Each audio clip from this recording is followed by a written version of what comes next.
দাদা সব fake news, মাথা গরম করাস না তো। মেট্রোতে একটা দিন না গেলে কি হয় না?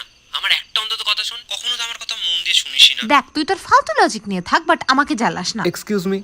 দেখ তুই অচেনা কারোর সাথে কিন্তু কথা বলবি না। চুপ কর তো, ডাক। হ্যাঁ বলুন। আপনার কাছে একটা পেন হবে? পেন? হ্যাঁ দাঁড়ান। Thank you. বাইরে কোথাও যাচ্ছেন নাকি?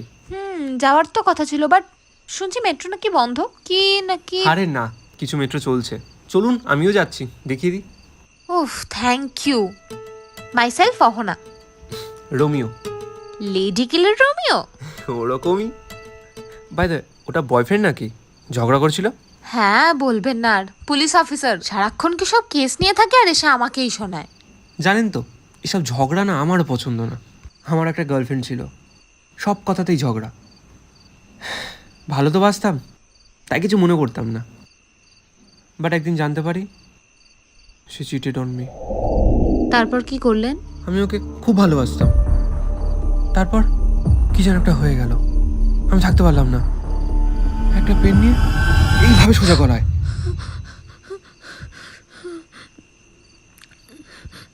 আর সেই থেকে না, কোনো মেয়ে যদি তার বয়ফ্রেন্ডের কথার উপর কথা বলতে চায়, তাকে এই পেন দিয়েই। আমি হলাম রোমিও, লেডি কিলার রোমিও।